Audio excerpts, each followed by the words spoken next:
Welcome back, and to shed more light on the trilateral summit, we're delighted to be joined over the phone by Mr. Abdel, political analyst. Good afternoon, sir. Good afternoon to you. Hello to you and the dear viewers. Thank you, sir. Well, President Abdel el-Sisi, Jordan's King Abdullah II, and the Palestinian President Mahmoud Abbas are set to hold a summit on Gaza in the Red Sea city of Aqaba. How do you see the significance of this trilateral summit? Well, the place of that summit is significant place. On the head of the Red Sea, of course, that is witnessing threats from Iran's arms as the Houthis in Yemen, who are threatening the Arabic interests, especially the Egyptian interests in the Red Sea. Of course, I believe that Egypt, Jordan, and Palestine, whole of Palestine, of course, are the last line of defense to protect the Arabic rights in the occupied lands. That summit held by Mr. President Abdel el-Sisi and King Abdullah II and Mr. Mahmoud Abbas, this is a very important step to unite their situation, the Arabic situations, in one front, confronting the pressures masterminded by the Western countries like the U.S. and the European countries who are supporting the Zionist existence aggression against the Arabic lands, the occupied Arabic lands in Palestine. Egypt has successfully stood up to those pressures and made it clear once again that as we refused before, as we refuse now, any immigration or any forced immigration or displacing the Palestinians from their homeland to Sinai or any other place, whether Jordan or any other place, which is the same situation that the Palestinians has taken in a very historical, the most historical situation that is taken honorably by the Palestinians, as well as we refuse any control by the Israeli side on the Rafah border or the crossing of Philadelphia or Salah ad-Din. This is a very important and significant Egyptian strategy that is confronting the powers of the Western countries, as well as the Zionist existence, of course, who are indulging or taking behind curtains, trying to move his powers or friends or allies in the Western countries. Also, we need, as Arabic allies, to stand together side by side and realize that the danger that is threatening our best interest in Palestine is the same danger that threats each and every country of us, which we need to realize together. The Arabs, all of them, should realize that standing together as one front, this is the only way to confront those threats and those pressures. I'm sure that the Arabic nations are have their awareness awakened by the past in the past few months, which have witnessed the historical and heroic stand and heroic resistance by the forces of resistance in the occupied land in Palestine, and of course, most of the regimes in Gulf countries and other countries should rise up to that level of important situation. We should take all of us, not just only the three of us, as Egypt and Jordan and Palestine. Mm-hmm.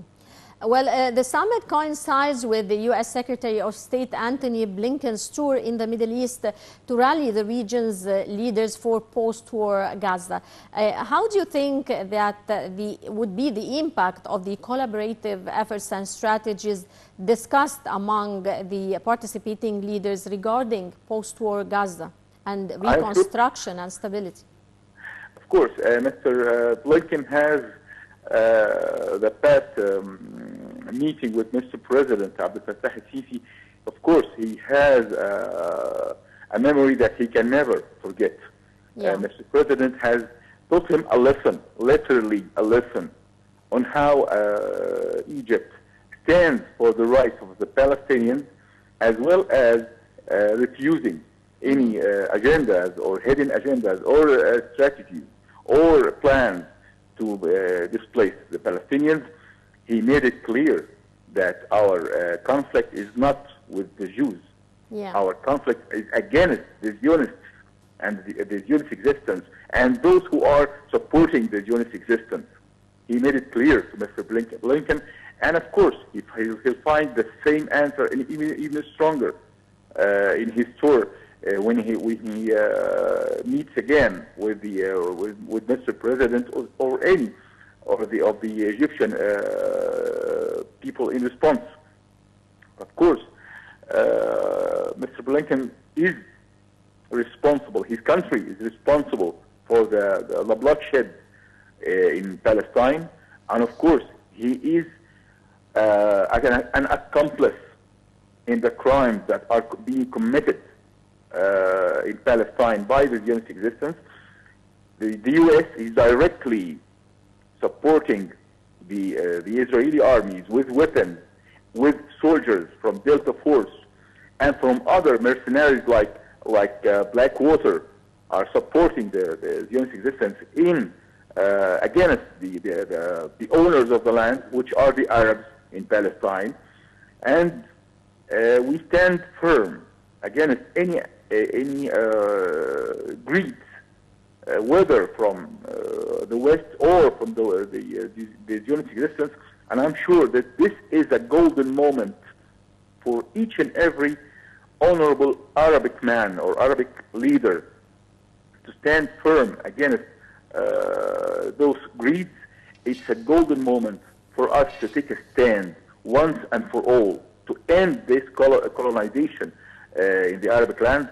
No colonization has ever lasted forever. It's time to end this colonization through this vision that Egypt is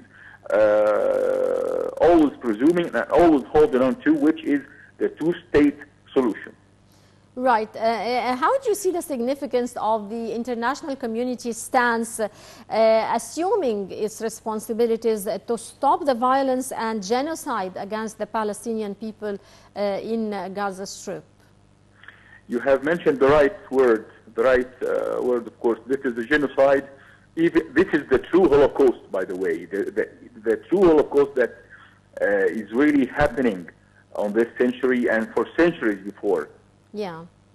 And I am sure that the Western nations in Europe, in the US, in Australia, in Latin America, the nations, the ordinary people, have realized that fact and even lived up to that situation and moved in the streets, in marches, all over the streets in each and every European or abroad capital to declare their situation and to support the Palestinians' right and to condemn the genocide committed by the Israeli army. Right. So I believe it's time for the leaders in Europe and other countries to live up to that standard of understanding and awakening of awareness. Do you expect the whole region could be stuck, or there's a growing risk for the whole region being plunged into conflict? No, I don't believe this. Until now, we are in Egypt. I am sure, I have that true belief that in Egypt we control the situation. even more than any other Western country can believe. Yeah. We are standing against expanding that conflict with all our powers, with all our resourceful relations with all of the countries, even with the Western countries, which most of them are friends to Egypt. We only have these differences of opinion when it comes to Israel, their own beloved regime. Mm-hmm. We must understand that we don't need and we don't aim, we don't look for war, we don't look for expanding the conflict. We are trying to cease fire, to stop the war. At the meantime, we should stop the war for good. Mm-hmm. That means we should end the crisis from its roots, which can only be solved with the two-state resolution, that Palestinian state that can be recognized by the whole international community. Mm-hmm. A whole lot of states with its own associations, like the army and the police and the whatsoever. Mm-hmm. Right.